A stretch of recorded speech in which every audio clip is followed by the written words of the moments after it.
네, 식사 후에 굉장히 나른한 시간에 또 강의를 진행을 하게 되는데, 자, 한번 열심히 한번 해보겠습니다. 지난주까지는 이제 모세와 아론이 바로를 만나가지고 이스라엘 백성들을 풀어달라는 요청을 했다가 오히려 이제 바로에게 크게 당하는 사건을 우리가 살펴봤습니다. 바로는 자신이 여호와 하나님이 누구인지 모른다라고 말하면서 하나님을 경시하고 경멸했습니다. 오늘부터는 그 이야기를 들은 하나님이 어떠한 분이신지를 10가지의 재앙을 통해서 보여주시는 겁니다.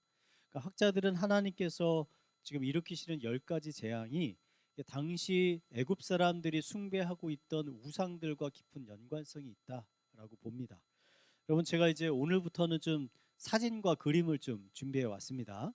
첫 번째 재앙이 뭐죠? 여러분, 물이 이제 피로 변하는 것이죠. 근데 여러분, 이게 예수님이 신약 시대에 오셔가지고 첫 번째로 행한 이적이 물이 포도주로 변하는 거죠. 굉장히 두 가지가 연관성 있어 보이지 않습니까?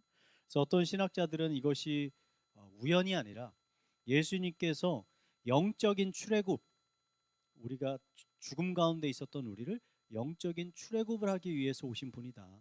모세와 같은 존재다라고 이야기하기도 합니다. 다른 점이 있다면 이 모세의 이적은 재앙과 슬픔을 주잖아요. 물이 피로 변했으니까.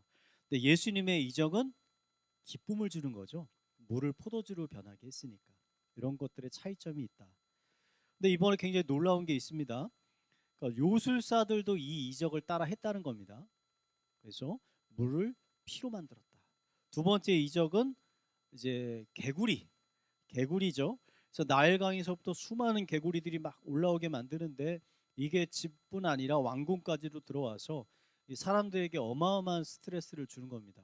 여러분, 밤에 잘 때 모기 한 마리가 웽웽 하면 잠을 못 자죠. 근데 이제 모기 한 마리가 아니라 개구리가 수십 마리, 수백 마리 와서 계속 운다고 생각을 해보세요. 이게 미칠 노릇인 거죠. 근데 보니까 바로 왕의 술사들도 또 개구리를 부르는 겁니다. 신기하죠. 여러분, 옛날 그 이야기 중에 피리 부는 사나이 아시죠? 피리를 막 부니까 쥐떼가 막 오는 거 아닙니까? 이런 것들이 그냥 다 거짓은 아닐 수 있겠다. 그죠? 옛날에 이런 마술이 있었다는 거 아닙니까? 그런데 여기서부터는 이제 이 요술사들의 한계가 드러나기 시작합니다. 개구리를 부르기는 불었는데 돌려보내지는 못해요.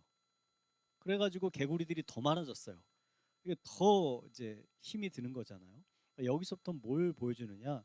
사탄도 놀라운 능력을 가지고 있는데 그가 가진 능력은 하나님보다는 훨씬 못하다는 거예요. 한계가 있다는 거죠. 세 번째 재앙은 이 공중에 떠다니는 티끌을 이로 만드는 것인데 이때부터는 이제 바로의 요술사들도 전혀 따라하지 못합니다. 능력의 한계가 보이는 거죠.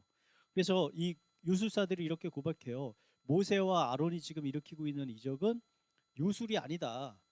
그냥 조잡한 마술이 아니라 정령 신의 권능으로 이런 일들이 일어나는 것이다. 그래서 누가 먼저 하나님이 이 여호와 하나님인지를 깨닫냐면 요술사들 보죠. 자기들이 못하는 일을 행하시니까. 근데 이제 바로는 마음을 바꾸지 않습니다. 강박해요. 네 번째 재앙은 파리떼의 재앙이죠. 이때부터 하나님께서 애굽인들과 이스라엘 백성들을 구분하기 시작합니다. 이스라엘 백성들이 어느 땅에 살았죠? 고센 땅이라는 데 살았잖아요. 근데 파리떼가 있는데 애굽 사람이 있는 데는 있고 고센 땅에는 파리가 없는 거예요. 그러니까 하나님께서 지금 자신의 백성들을 구별하시고 보호하신다는 것을 재앙을 통해서도 지금 시청각으로 보여주고 있는 거잖아요. 여러분, 이게 굉장히 중요한 메시지입니다. 기독교인과 또 안 믿는 사람들이 이 세상에서 다 똑같이 살아가는 것 같지만 다 똑같은 것 같지만 분명히 하나님께서는 자신의 백성을 구별하신다는 거예요. 알고 계시고 또 그 백성을 보호하신다는 거죠. 여러분, 이것을 믿는 게 믿음입니다. 내년에 올해에 한국의 경기가 굉장히 어려워질 거라고 하잖아요. 그럼 그 가운데 하나님께서 우리들을 하나님의 백성들을 보호하실까요? 하신다라고 믿는 게 믿음입니다. 우리가 겪는 상황은 똑같지만 분명히 하나님께서는 그 가운데서 우리를 보호하신다. 이게 믿음인 것이죠. 다섯 번째 재앙은 이제 가축들이 죽는 재앙인데, 이때도 애굽 백성들과 이스라엘 백성들을 구분하세요. 그러니까 애굽 백성들의 가축들은 죽고 이스라엘 백성들의 가축은 산 거죠. 여섯 번째 재앙은 악성 종기가 나는 겁니다. 그래서 이 종기가 너무 심해서 바로의 요술사들도 몸에 종기가 생겨서 하나님 앞에 나아갈 수 없게 됐어요. 근데 고센 땅만 또 안전했다는 겁니다. 여러분, 제가 지난주에 이제 10가지 재앙을 이야기하면서 많은 분들이 이렇게 생각해요. 10가지 재앙을 겪는 애굽 사람들에게만 있어서 굉장히 충격적인 사건이 됐을 거다 생각하는데, 아닙니다. 하나님은 애굽 사람들에게도 하나님이 어떠한 하나님인지 보여주시는 거고, 동시에 이스라엘 백성들에게도 지금 어떠한 하나님이신지를 보여주는 거예요. 왜냐? 하나님이 400년 동안 나타나지 않으셨다니까요. 지금 400년이라는 시간이 흘렀잖아요. 하나님이 어떠한 분이신지를 이들이 경험하지 못했습니다. 잘 몰라요. 그러니까 출애굽 전에 하나님이 어떠한 하나님이신지를 이스라엘 백성들에게도 지금 가르쳐 주고 계신 것입니다. 일곱 번째 재앙은 우박이 내리는 것인데, 이 재앙은 지금까지 일어난 재앙 중에서도 매우 매우 무서운 재앙입니다. 애굽 사람들 입장에서. 왜냐하면 애굽 사회는 농경 문화 사회입니다. 가축은 아주 소수만 하는 거고 주로 농업인데, 여러분, 이 농업을 하는데 우박으로 인해서 농작물이 상하면 굉장히 큰 어려움을 겪게 되는 거잖아요. 그래서 모세는 이번에 우박은 이전에 없었던 어마어마하게 많은 우박이 내릴 것이다라고 경고를 해요. 근데 이때 굉장히 재밌는 부분이 나옵니다. 이 경고를 들은 바로의 신하들의 반응이에요. 이제 성경을 이제부터 찾아볼 텐데, 출애굽기 9장 20절과 21절. 자, PPT가 없습니다. 이건 직접 찾아보셔야 됩니다. 출애굽기 9장 20절에서 21절. 9장 20절, 21절. 우리 한번 읽겠습니다. 시작.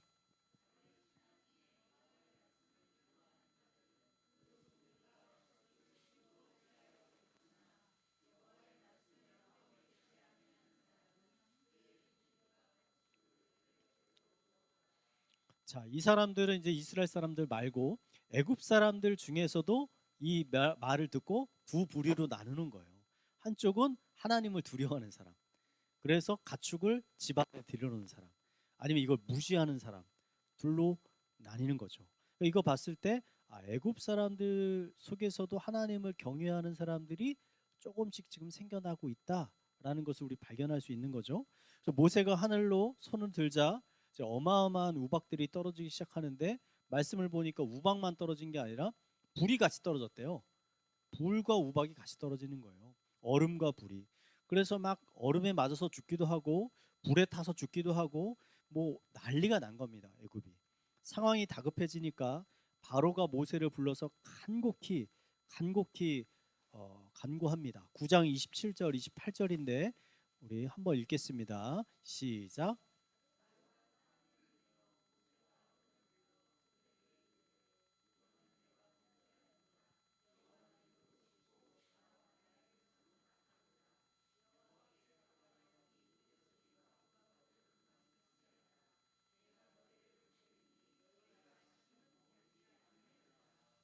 자, 여러분, 이게 중요한 말씀인데 지금 바로가 처음으로 자신이 범죄했다고 얘기합니다.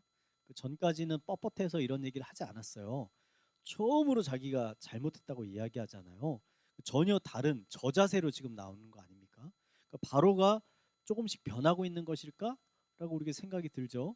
근데 이걸 보면은 이제 우리가 뭘 깨닫냐면, 사람이 언제 하나님 앞에 겸손해지는가? 언제 겸손해져요?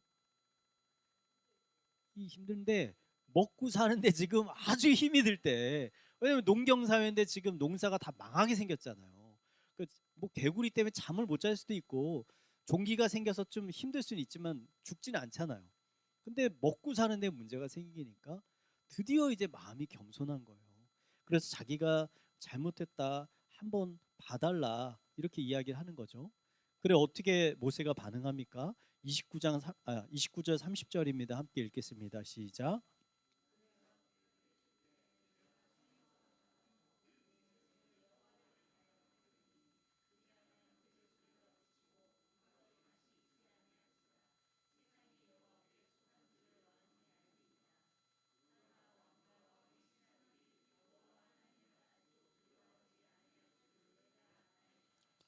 이 모세의 말이 참 이제 중요합니다. 자, 세상이 여호와께 속한 줄을 이제 좀씩 알아가게 될 거다라고 얘기하고, 그러나 왕과 왕의 신하들이 여호와 하나님을 아직도 두려워하지 아니할 줄을 내가 안다. 이게 무슨 얘기냐? 말씀을 보면 이 우박을 맞아가지고 이제 곡식들이 죽었을 것 아닙니까? 근데 이때가 아직 곡식이 다 나오지 않았을 때라는 거예요. 그래서 이미 나온 곡식들은 죽었는데 아직 땅 속에 있는 애들은 안전한 거예요. 그러니까 바로가 믿을 만한 구석이 있기 때문에 결국 하나님한테 네가 말씀을 듣지 않을 거다라는 걸 지금 모세가 미리 말하는 겁니다. 그리고 실제로 바로가 이 우박이 끝나니까 마음을 바꿔가지고 또 백성들을 보내지 않습니다.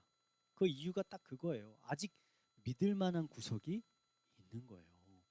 그러니까 이게 정말 중요한 말입니다.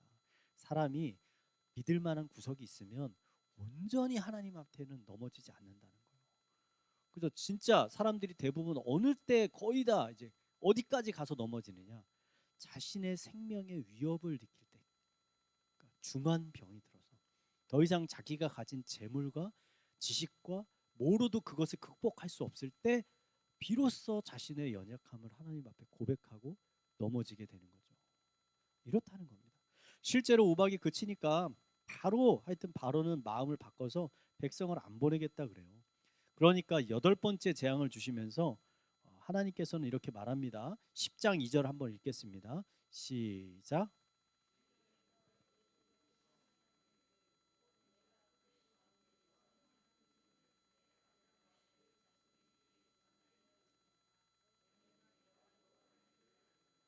자, 그 하나님께서 말씀하십니다. 지금 이런 행한 이런 열 가지 재앙을 행하는 이유는 내 아들과 내 자손들에게 귀에 전하기 위함이라. 이 사건이 그냥 단회성으로 끝나는 것이 아니라 이 이야기를 후손들에게 가르치고 계속 전해야 될 의무가 있다는 거예요. 여러분, 이게 우리가 지금 이 시대에도 하나님의 말씀을 계속 공부하고 가르쳐야 되는 이유입니다. 여러분, 하나님이 어떠한 분이신지를 우리는 어떻게 알 수 있습니까? 우리가 기도하면 알게 되나요? 안 그렇습니다. 우리가 혼자 묵상하면 하나님이 어떠한 분이신지 알게 되나요? 안 그래요. 혼자 묵상하면은 다른 생각들을 막 합니다. 여러분, 결코 아니에요. 하나님이 어떠한 분이신지를 우리가 어떻게 알게 되냐면 말씀을 통해서 알게 되는 거예요. 이 성경 말씀. 하나님이 어떠한 일을 행하셨는지를 기록에 남겼기 때문에 우리가 그것을 배워서 알게 되는 거죠. 그래서 우리가 하나님은 정말 어떠한 분이신지를 더 간절히 알고 싶다 하시는 분들은 물론 기도도 필요하죠. 근데 가장 먼저 성경을 열심히 읽어야 돼요. 성경을 열심히 읽고 또 공부해야 되는 거죠. 그리고 우리 자녀들에게도 그것을 가르쳐야 하는 것이죠. 여덟 번째 재앙이 이제 메뚜기의 재앙이었던 이유는 아까 말했잖아요. 처음에 난 이 싹들은 우박에 맞아 죽었는데 두 번째 아직 나오지 않은 애들은 살아 있었다. 여덟 번째 재앙은 두 번째 나온 애들도 다 없애는 겁니다. 메뚜기로. 그래서 모든 식량을 다 사라지게 했다는 거예요. 그러니까 이제 신하들도 난리가 나가지고 바로를 찾아갑니다. 그래서 이렇게 말합니다. 10장 7절입니다. 한번 읽겠습니다. 7절 시작.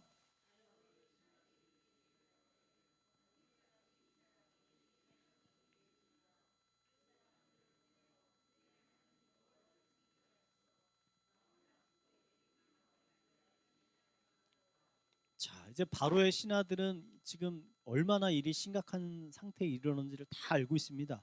바로만 마음이 너무나 지금 강박해요. 그래서 막 자기네들이 조르는 거예요. 모세가 조르는 게 아니라 바로의 신하들이 바로를 졸라가지고 제발 좀 그 사람들 보내줘라. 그러니까 바로가 뭐라고 얘기하냐면 그러면 너희 남자들만 좀 가라. 애들은 좀 남겨두고 라고 이야기합니다. 그래서 또 협상이 결렬됩니다. 결렬돼. 그래서 거의 재앙이 이제 막바지 이르게 되는 거죠. 아홉 번째 재앙은 흑암의 재앙입니다. 그래서 해가 사라지고 어둠이 계속 되는 건데 지금으로 말하면 일식이잖아요. 일식. 일종의 일식이 일어나는 건데 근데 이게 자연적인 현상과는 다릅니다. 왜냐하면 일반적인 일식은 잠시 일어났다가 사라지는 거거든요. 근데 오늘 성경을 보니까 이 흑암이 하루가 아니라 2, 3일 여러 날 동안 계속 이어지는 거죠. 자연적인 현상이 아니라는 겁니다. 특히 이게 애굽 사람들에게는 큰 충격인데 애굽이 다신교입니다. 많은 신을 섬겨요. 근데 그 신 중에서 가장 대장으로 생각하는 신이 태양신입니다. 태양신. 그래서 바로는 자신이 태양신의 아들이라고 주장하는 거예요. 태양신을 섬기는데 태양이 없어진다고 생각해 보세요. 잠시도 아니고 여러 날 동안. 이것이 애굽 사람들에게는 엄청난 큰 두려움을 주는 겁니다. 자신들이 섬기던 신이 지금 사라진 거잖아요. 자신이 가지고 있던 종교관과 세계관이 한 번에 무너지는 거죠. 꼭 내가 믿었던, 정말 믿었던 사람들에게 배신당했을 때 느껴지는 그런 엄청난 충격을 그들이 느끼게 된 거죠. 바로도 큰 충격을 받았어요. 그래서 모세를 불러다가 협상합니다.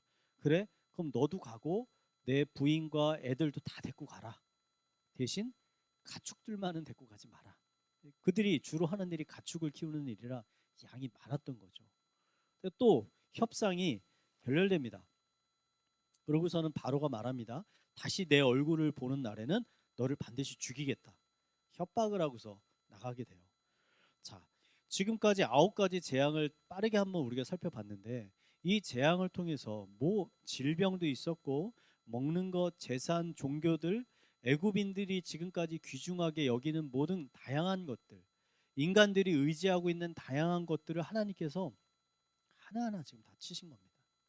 이제 마지막 한 가지 남았어요. 인간이 가장 소중하게 여기는 거 뭡니까? 생명, 그죠? 가장 소중하게 여기는 거잖아요.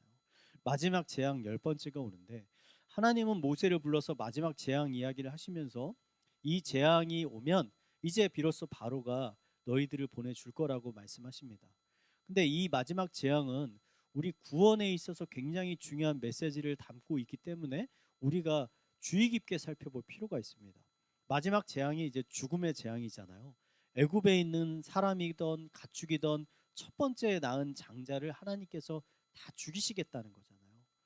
하나님은 이 재앙을 다음과 같이 말씀하십니다. 우리 11장 6절과 7절 11장 6절과 7절 말씀 함께 읽겠습니다. 시작.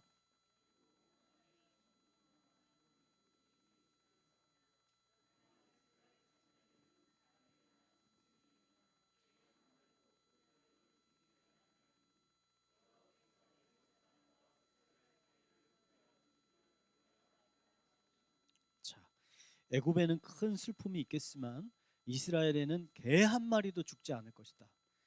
여호와는 너희와 애굽 사람들과 이스라엘을 구별하시는 하나님이다 라고 말씀하시죠. 근데 이번에는 이전 재앙까지는 이스라엘 백성들이 가만히 있어도 됐어요. 그 고센 땅에는 재앙이 없었단 말입니다. 근데 이번에는 무언가를 해야 되는 거예요. 10번째 재앙은. 하나님은 모세에게 이 일이 일어나는 달이 이스라엘의 첫 번째 달, 6월절이 일어난 날이 첫 번째 달이 될 거라고 말씀해 주셨는데 이유가 뭐냐면 지금 이 6월절의 사건이 이스라엘 민족이 어떠한 민족인지를 정의하게 되는 매우 중요한 사건이 될 거라는 걸 미리 말씀해 주시는 거예요. 그래 하나님의 명령은 이런 겁니다. 각각 집마다 이제 흠이 없는 어린 양을 택한 후에 그 달 14일까지 잘 보관하고 있다가 14일 날 밤에 어린 양을 잡아가지고 그 피를 이 그림과 같이 문설주에 바른 다음에 그 다음에 집에서는 들어가서는 그 어린 양을 이제 같이 구워가지고 잡아먹는 겁니다. 여러분 여기서 어린 양을 잡아서 그 피를 대문에 바르는 이 행위가 매우 중요한 행위인 겁니다.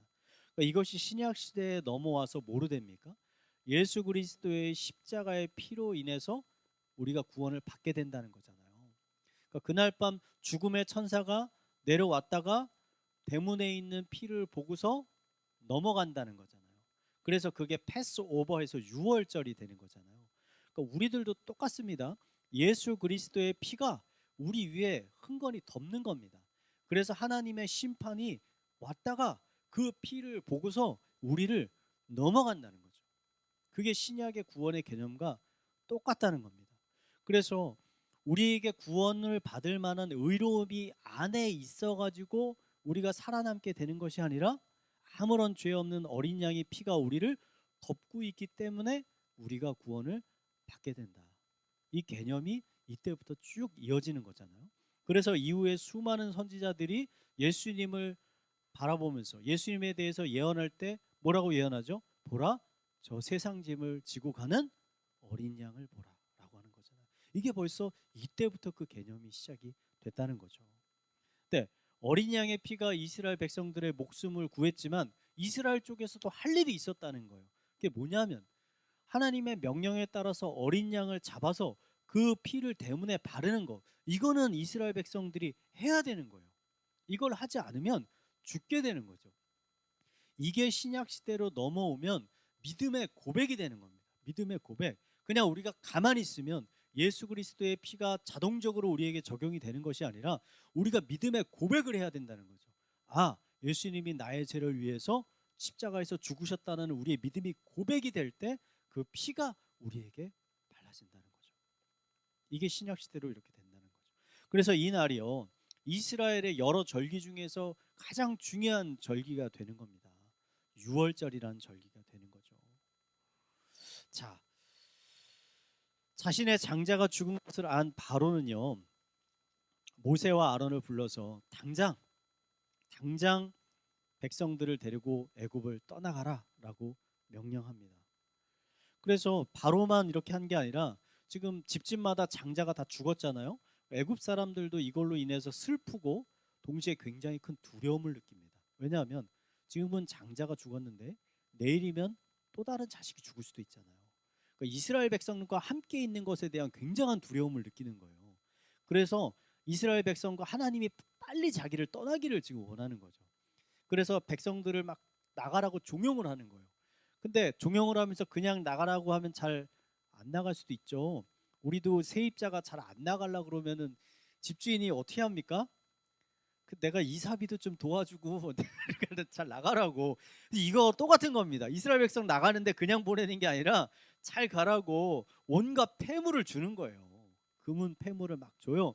그래서 이스라엘 백성들이 나올 때 가축만 가지고서 나온 게 아니라 애굽 사람들이 좋은 귀한 폐물들을 가지고 나온 거죠, 잔뜩. 이걸 가지고 나중에 성막을 짓는 것 아닙니까? 여러분, 이게요, 우연이 아닙니다. 이게 다 하나님이 이미 아브라함에게 약속했던 말씀이 그대로 성취가 되는 겁니다. 창세기 15장에 뭐라고 약속했냐면 아브라함에게 이르시되 너는 반드시 알라 내 자손이 이방에 객이 되어 그들을 섬기겠고 그들은 400년 동안 내 자손들을 괴롭힐 것이다. 그들이 섬기는 나라를 내가 징벌할지며 그 후에 내 자손이 큰 재물을 이끌고 나오리라. 그냥 나올 거라고 얘기하지 않고 큰 재물을 가지고 나오게 될 거라고 정확하게 하나님께서 말씀하셨어요. 그대로 되는 거죠. 이때 출애굽한 이스라엘 백성들의 숫자가 장정이 60만 명이라고 합니다. 성경에 기록된 게. 그러면 부인하고 아이들까지 다 합치면 학자들은 한 200만 명 정도 될 거라고 추측을 합니다. 근데 이때 이스라엘 백성만 나온 게 아니에요. 애굽에 같이 있던 수많은 잡족, 그러니까 다른 민족들도 이때가 기회다 해서 이스라엘 백성들을 따라 나왔습니다. 그리고 여기 흥미로운 말씀이 있는데 이때 요셉의 유골도 같이 갖고 나옵니다. 요셉이 죽으면서 유언했죠. 언젠간 분명히 하나님이 우리를 이끌고 약속의 땅으로 보낼 거니 나 여기 매장하지 마라. 매장하지 말고 화장해가지고 내 뼈를 유골함에 잘 보관하고 있다가 갈 때쯤 가지고 가달라. 이게 얼마 지나갔을까요? 제가 볼 때 한 300 몇십 년 지난 후에 이 사건이 있는 거예요. 그동안 그 유골함을 잘 보관하고 있었던 거예요, 이 사람들이. 대단한 일이죠. 자, 이렇게 보면 하나님이 아브라함에게 하셨던 언약들이 지금 하나둘씩 이루어져 가고 있는 거잖아요. 그럼 이제 뭐만 남았습니까? 이스라엘 백성들이 가나안 땅을 차지할 일만 남았잖아요. 출애굽을 했으니까. 그리고 거기서 하나님을 경외하는 백성으로 살아야 되잖아요. 과연 그럴 수 있을까? 이들이 애굽에서 나온 다음에 약속의 땅 가나안으로 가야 되는데 다음 한번 보여주시면, 자, 보면 왼쪽에 고센 땅이 보이죠? 여기 고센이 보이고 위에가 지중해잖아요. 가나안 땅은 그 지중해 오른쪽입니다. 그죠? 그러면 고센 땅에 나와서 가나안으로 가장 빨리 가는 길은 어떤 길입니까? 저 지중해 해안선을 따라 가지고 올라가면은 가장 빠른 길이잖아요. 처음에는 저렇게 가려고 했다는 거예요. 가장 빠른 길이니까. 저 길로 가면은 열흘 안에 도착할 수가 있습니다. 가나안 땅까지. 근데 말씀을 보니까 하나님이 전혀 다른 곳으로 인도하시는 거예요. 어떤 곳이요? 저 저 밑으로 가요. 이유가 13장 17절에 있어요. 저렇게 가는 이유가 13장 우리 출애굽 13장 17절을 한번 읽어보겠습니다. 읽겠습니다. 시작.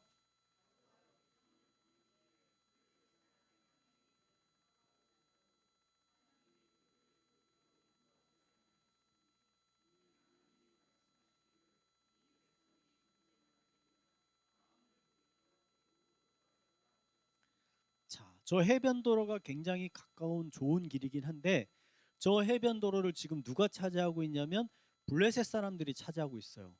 블레셋 사람들은 전쟁 이 무기가 굉장히 발달한 호전적인 민족입니다.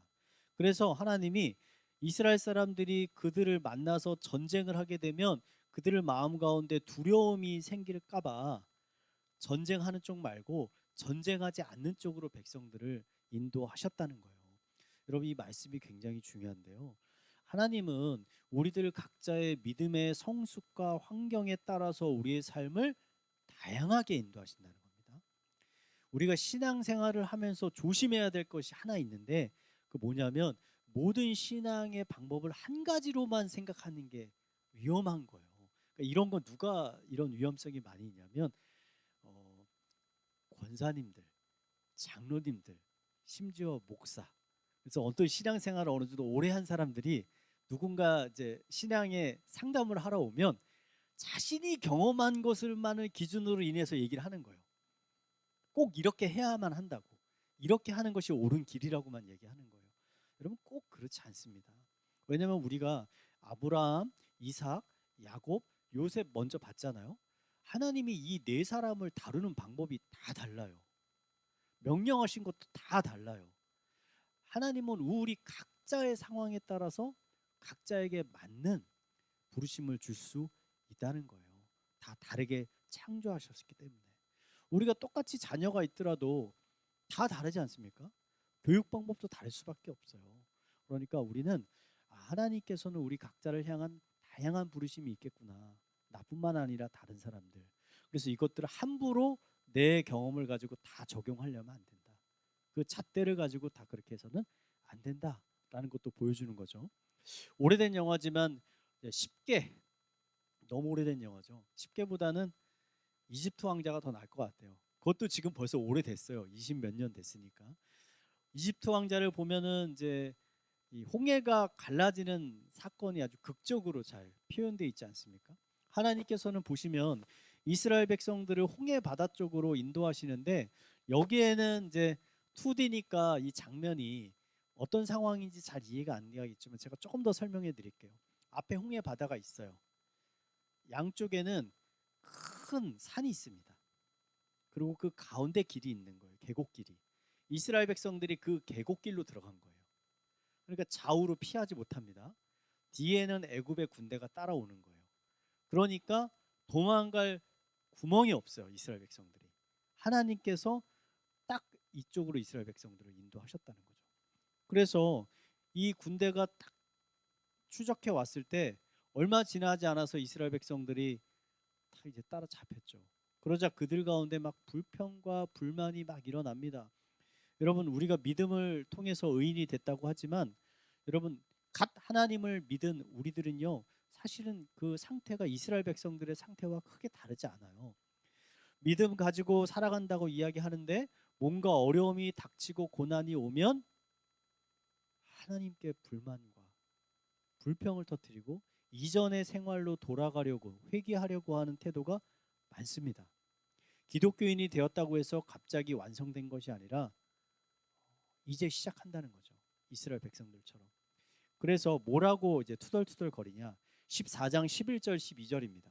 14장 11절 12절 14장 11, 12 읽겠습니다. 시작.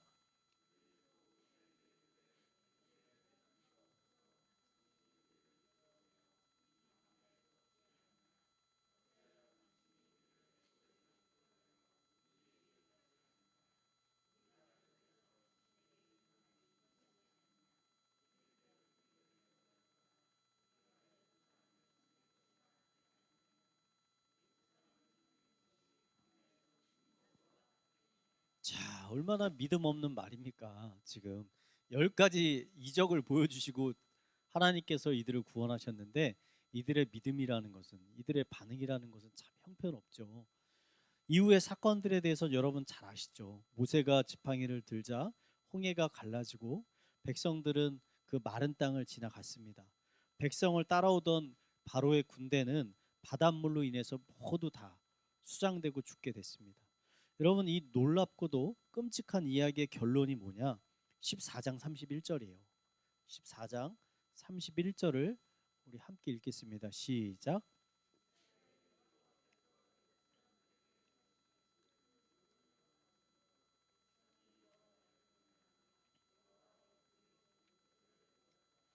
자, 이 말씀 중요해요. 왜냐하면 제가 하나님께서 아브라함을 선택하신 목적이 여기 있다 그랬잖아요. 하나님을 경외하는 백성을 만들기 위해서.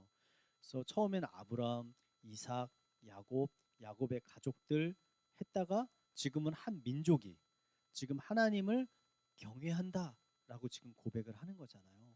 그래서 하나님이 원하시던 그 그림이 지금 하나하나 지금 완성되어져 가고 있다라는 것을 봅니다. 근데 여러분, 홍해를 건넜지만 아직 가야 할 길이 보시다시피 굉장히 많이 남아 있습니다. 그리고 광야길은 만만치가 않습니다. 여러분, 광야에 들어가면 가장 시급하고 긴급한 문제가 뭘까요? 물과 식량입니다. 여기는 물과 식량이에요. 광야에 가는 길에 물도 없고 식량도 없으니까 백성들의 원망이 쏟아지기 시작해요. 왜냐? 처음에는 이들이 지중해 길로 갈 거라고 생각했어요. 그래서 충분한 식량을 준비하지 않은 거예요. 왜냐하면 열흘이면 가니까 한 달 정도 식량이면 충분하다고 생각을 한 거죠. 근데 그게 아니라 여정의 길이 길어지니까 그들이 준비했던 식량과 물이 다 떨어진 거죠. 자, 그러자 이제 백성들이 또 불평불만을 합니다. 아까 말했던 그 불평불만은 똑같이 해요. 좀 전만 해도 하나님을 경외한다라고 그렇게 고백했던 그 백성들이 하나님을 원망합니다. 먹고 마실 게 없으니까 원망하는 거죠. 여러분, 이런 것들을 보면 우리가 뭘 깨닫게 되냐면 하나님을 경외한다라는 것이 단번에 이루어지는 게 아니라는 걸 알 수 있어요. 단번에 이루어지지 않습니다. 그래서 수많은 사건들을 통해서 연단되어 결국 어느 수준에 이르게 된다는 거죠. 그러니까 저는 청년부 사역을 오래 했잖아요. 그러다 보니까 이거 너무 잘 깨닫습니다. 이 젊은 청년들의 신앙이 그냥 불꽃 같을 때가 되게 많아요. 그래서 막 불꽃처럼 막 타올라서 내가 정말 신앙이 좋은 사람이야 라고 느꼈는데 어느 날 보니까 그게 다 꺼져 있어요. 아직 연단되지 않은 거죠. 이런 수많은 사건들을 통해서 인생을 통해서 연단되어져 가는 것이다. 백성들이 계속 불평하니까 하나님이 물도 주시고 또 태어나서 처음 먹어보는 만나라는 것도 하늘에서 내려서 주십니다. 그리고 고기 먹고 싶다 그러니까 하나님이 메추라기도 선물로 주십니다. 달라는 대로 다 줍니다. 그래서 여러분, 이 부분이 뭐냐면 기독교인이 딱 처음 됐을 때, 딱 기독교인이 됐을 때 여러분 떠올려 보세요. 기도 응답이 기가 막히게 잘 됩니다. 내가 기도하면 하나님께서 다 이루어줘요. 이게 뭐냐? 하나님이 아까 말했잖아요. 그 사람의 수준에 따라서 응답을 하신다고. 그러니까 내가 초신자가 됐어요. 그랬을 때는 뭐가 필요한 거예요? 하나님이 내 아버지라는 믿음이 필요한 거잖아요. 그러니까 하나님께서 내 응답에 민감하게 반응하시는 거예요. 민감하게. 근데 그 사람이 어느 정도 성숙한 후에는 더 이상 그렇게 말씀하지 않으시죠. 이 사람이 필요하고 꼭 이 사람에게 유익이 되는 것을 구할 때 하나님께서 그들에게 주시는 것 아닙니까? 그래서 제가 이거를 이제 우스갯소리로, 여러분 기도 응답이 필요하신 분은 장로님을 찾아가지 마시고 새신자를 찾아가 가지고 새신자한테 내 기도 제목을 좀 얘기해서 기도해 달라 요청하는 게 더 확률이 높을 수 있다. 그렇게도 말씀을 드렸어요. 이 부분을 이제 우리가 읽어보면 하나님께서 이스라엘 백성들을 시험하신다는 표현이 나오거든요. 하나님께서 백성을 시험하신다라는 게 나와요. 여러분, 성경에 앞으로도 꼭 이 부분 말대로 하나님이 인간을 시험하시는 부분이 나오는데 한글로는 이게 다 시험이라고 표기가 돼 있지만 영어로는 이게 두 개로 나뉘어서 표현되어 있습니다. 그러니까 테스트라는 시험도 있고 템프테이션이라는 시험도 있어요. 그러니까 테스트는 뭡니까? 일반적으로 테스트는 언제 하는 거죠? 테스트는 이 사람이 지금의 수준이 어느 정도인지를 파악하려고 하는 거잖아요. 이 사람이 체력 테스트 왜 하는 겁니까? 이 사람이 군인이나 어떠한 것을 감당할 만한 체력이 되는지를 확인하려고 테스트를 하는 거잖아요. 그럼 테스트를 통과하면 어떻게 되는 거죠? 그 넥스트 단계로, 더 높은 단계로 갈 수가 있는 거죠. 하나님이 우리에게 주시는 시험은 이런 거라는 거예요. 그러니까 우리를 넘어지게 하기 위해서 주는 게 아니라, 우리에게 고난을 주려고 하는 게 아니라, 더 넥스트, 더 높은 수준으로 우리의 길을 인도하시기 위해서 지금 우리가 그만한 준비가 되어 있는지를 확인하려고 우리를 테스트한다는 거예요. 그런데 사단이 주는 테스트는 테스트가 아니죠. 유혹이라고 말하는 거죠. 사단이 우리에게 주는 건 우리를 넘어뜨리기 위해서, 더 높은 것으로 올리는 것이 아니라 더 바닥으로 우리를 넘어뜨리기 위해서 주는 것이 사단의 시험이라는 것이다. 이 두 가지가 우리의 인생 가운데 어느 순간인가 계속 찾아온다는 것을 깨닫고, 그리고 우리가 분별할 필요도 있는 거예요. 이게 테스트인지 템테이션인지를 구별할 필요가 있다는 거죠. 이 과정 가운데 갑자기 전쟁 이야기가 딱 나옵니다. 이 전쟁은 어떻게 보면 이스라엘이 행한 첫 번째 전쟁입니다. 이스라엘 민족이 행한.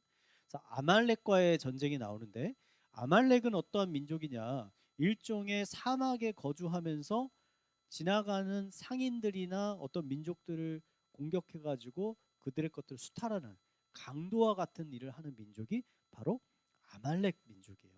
그러니까 이들이 보기에 이스라엘이 굉장히 만만해 보였던 거예요. 왜냐하면 이스라엘 민족들은 뭐 하던 사람들입니까? 그냥 노예예요. 이 사람들 벽돌 만들던 사람이에요. 제대로 된 군대도 없는 사람들이에요. 그러니까 아말렉 사람들이 보기에 굉장히 만만해 보였던 거죠.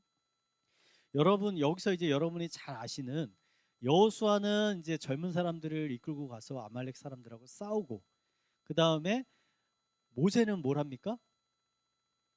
저기 산 위에 올라가서, 전쟁 보이는 곳에 올라가서 이제 지팡이를 하나님께 싹 드는 것 아닙니까? 근데 지팡이를 싹 들면 누가 이깁니까? 이스라엘이 이기고, 힘들어가지고 지팡이가 내려오면 아말렉이 이기고, 이 스토리잖아요. 여러분, 이게 우리에게 전달해주고자 하는 메시지는 뭡니까? 심플하죠. 이스라엘에게 있어서 전쟁은 누구에게 속한 것이다? 여호와 하나님께 속한 것이다. 이걸 지금 이야기하고 싶은 거잖아요. 이스라엘의 강함으로 전쟁에서 승리하는 것이 아니라 하나님의 도우심으로 너희가 살아가는 것이다. 이것을 지금 말하고 싶은 거죠. 근데 이스라엘은 어떤가요? 나중에 이런 거 다 잊어버려요. 그래가지고 하나님 대신에 왕을 세워달라고 그러잖아요. 하나님을 버리고. 자, 이 와중에 굉장히 눈여겨볼 만한 것은, 모세가 이때 나이가 몇입니까? 80이 넘었어요. 그러니까 80이 넘은 노인이 그 지팡이를, 그리고 산등성이면 땡볕이잖아요. 그 땡볕에서 지팡이를 들고 있는다는 것 굉장히 어려운 일입니다. 그래서 옆에서 아론과 훌이 함께 한쪽 한쪽을 지팡이를 짚고서 내려오지 않도록 쭉 들어주고 있는 거죠. 이 사건이 있는데, 여러분, 이 중요한 메시지입니다. 하나님은 전능하신 하나님이시긴 한데, 성경을 읽어보면 혼자서 일하시는 게 아니라 인간을 통해서 일하시는 것을 우리가 볼 수가 있는 거예요. 그러니까 우리가 조금만 그 말씀에 순종하면 하나님의 놀라운 역사를 지금 경험하게 되는 거죠. 그래서 모세와 아론과 훌이 지금 그걸 경험하고 있는 건 아닙니까? 자기가 들면 이기고 떨어지면 지니까. 이때 동역자가 참 중요하다는 거예요. 이 말씀이. 지팡이를 함께 들어줄 사람이 필요해요. 그러니까 아말렉과 직접 나가서 싸울 사람도 필요하고, 누군가는 모세 옆에서 그것을 함께 들어줘야 되는 거죠. 그러니까 우리가 서로 가족도 다르고 혈통도 다르지만 이제는 이스라엘 민족과 같이 하나님 아래서 한 가족이 되었잖아요. 하나님 나라의 백성이 되었잖아요. 그리고 지금 함께 믿음의 여정을 지금 떠나고 있는 것 아닙니까? 여러분, 모세 혼자 다 할 수 없다는 거예요. 저 혼자 다 할 수가 없습니다. 목회자 혼자서 다 할 수가 없습니다. 함께 할 사람들이 필요한 거죠. 함께 지팡이를 들 사람이 필요하다는 겁니다. 바로 이어지는 이드로의 방문 사건이요, 이 사실을 더 잘 설명해 줍니다. 광야길을, 이제 전쟁이 끝나서 광야길을 걷고 있는데 애굽에서 이 출애굽한 사건이 아주 유명히 멀리 퍼져나간 것 같아요. 이 소문이 모세의 장인의 귀까지 들어갔습니다. 그래서 모세의 장인이 모세의 아내와 두 아들을 데리고서 모세를 찾아왔습니다. 그리고 오랜만에 온 가족과 즐거운 시간을 보냅니다. 그리고 다음 날이 됐어요.